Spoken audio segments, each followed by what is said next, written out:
On today's Firefly on Tour vlog, we are going to check the MV Dulux Hope, the largest sailing bookstore in the world. Let's go!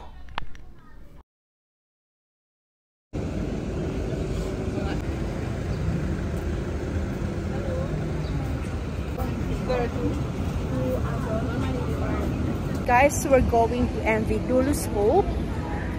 So mabilis lang to kasi hanggang ano lang sila dito, ilang days lang. Hi guys, nandito tayo ngayon sa port area ng Manila kasi pupunta tayo sa MV Dulux Hope kung saan makikita natin yung maraming libro.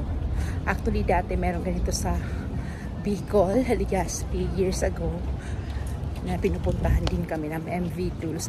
Actually this is not the first time na makakapasok kami ng Dulux, but this is the first time na yung bagong Dulux ang magpapasukan namin kasi dati sa Bicol, in Legazpi, meron na nito, may pinupuntahan namin ilang beses na rin na dumaong sa Legazpi Port.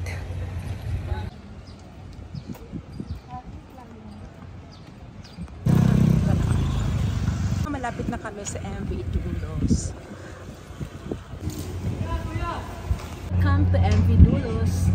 Okay, so pupunta tayo ngayon sa loob ng MV Dulux Hope. Ito yung pangalawa ng Dulux kasi yung una, yung younger version namin, nung bata ko kami, may MV Dulux kami pinupuntahan na nagdadak siya sa Legazpi City Port. Ngayon naman, dito sa Manila, this is our first time, but this one is the MV Dulux Hope.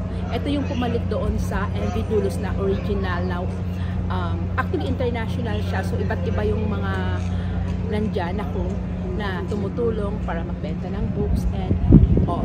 So see you sa taas. This is the MV Dulux Hope.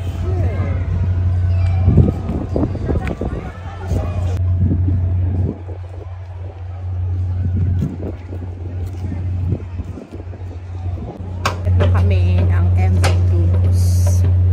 Pag-akit nyo ay bubungad sa inyo itong Hope na kung saan pwede kayong magpakuha ng larawan.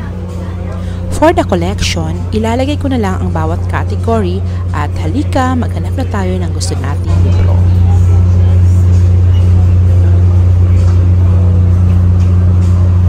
Kasi nung bata pa ako, may binili kami Pocahontas dito sa MV Dulux. Then another one is the novel, The Scarlet Lace. I remember it like yun yung ano niya, yun yung title niya.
There are other collections na hindi ko na nakuhanan, kaya kung pupunta kayo, kompleto naman sila. Although mas maliit ito and konti lang ang collection nila kaysa dun sa unang-unang Dulux. Guys, after pumili ay magbabayad na tayo dito sa cashier. So, also, they offer guided ship tour for only 400 pesos per group. And after that, of course, we need to have our favorite soft serve ice cream. The exact memory of our childhood in MV Dulux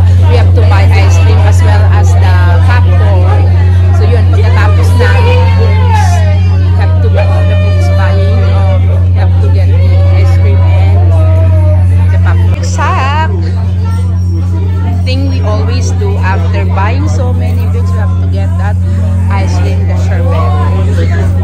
Hindi siya kami. Kasi tapos na kami namili.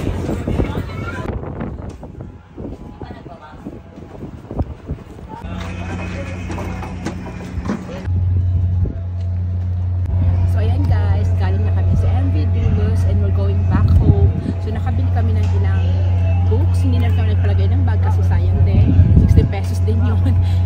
Tapos, kung gusto niyo pumunta, meron naman pala ditong tour ng ship tour na 400 pesos per group. Maximum of 5. So see